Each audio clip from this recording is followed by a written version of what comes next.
गया। अब आ जाते हैं क्वेश्चन नंबर 3 पर। In the following sets of quantum numbers, हमें जो है दो सेट्स दिए हुए क्वांटम नंबर्स के ए और B, state which set is permissible, explain why the other is not permissible. हमें ये जो दो सेट दिए हुए हैं क्वांटम नंबर्स के, हमें बताना है कि इन दोनों में से कौन सा सेट जो है वो वैलिड है और कौन सा सेट वैलिड नहीं है। तो सबसे पहले हम एक एक करके दोनों सेट्स को देख लेते हैं। हमारे पास सबसे पहले n की वैल्यू है, फिर l की वैल्यू है, m की वैल्यू है और s की वैल्यू है दोनों सेट्स में। तो ये जो हमारे पास यहाँ पे n होता है, ये जो n होता है ये क्या होता है हमारे पास प्रिंसिपल क्वांटम नंबर। कौन सा होता है?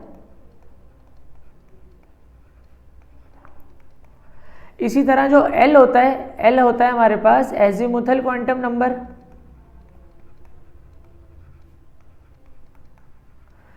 m हमारे पास होता है मैग्नेटिक क्वांटम नंबर और s हमारे पास होता है स्पिन क्वांटम नंबर।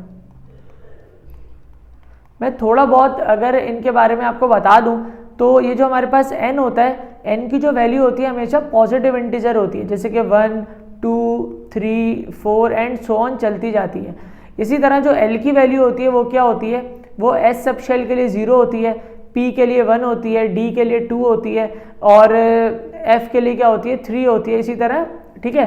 और m की जो वैल्यू होती है हमारे पास क्या होती है, s के लिए 0 होती है और p के लिए हमारे पास होती है -1, 0 और +1। m हमारे पास क्या ओरिएंटेशन को शो करता है।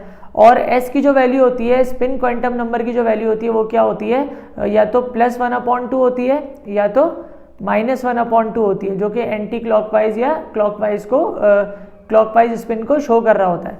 तो अगर हम देखें सबसे पहला वाला सेट, ये जो हमारे पास सेट नंबर ए है, ठीक है, n = 0 लिखा हुआ है, यानी कि n की वैल्यू प्रिंसिपल क्वांटम नंबर की वैल्यू 0 दी हुई है। जबकि हम अगर यहाँ देखें n की वैल्यू 0 नहीं हो सकती, पॉजिटिव इंटीजर हो सकता है 1, 2, 3, 4। तो इसका मतलब यहाँ पर n की वैल्यू ही क्या दी हुई है, गलत दी हुई है।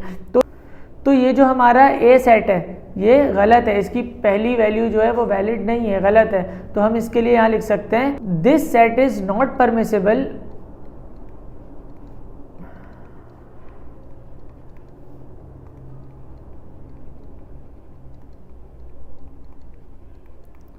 because the value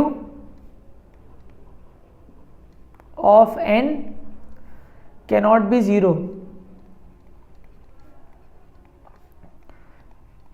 इस सेट में हमारे पास n की वैल्यू 0 दी हुई है, जो कि गलत है, क्योंकि n की वैल्यू जो होती है हमेशा पॉजिटिव इंटीजर में होती है, 0 नहीं होती।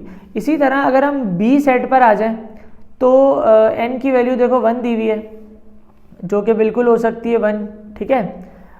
l की वैल्यू 0 दी हुई है, जो कि बिल्कुल हो सकती है l की वैल्यू 0, ठीक है। और m की वैल्यू भी 0 है, जो कि हमारे पास हो सकती है।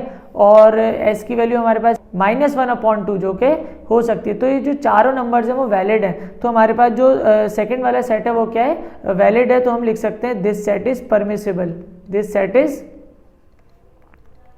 परमिसिबल,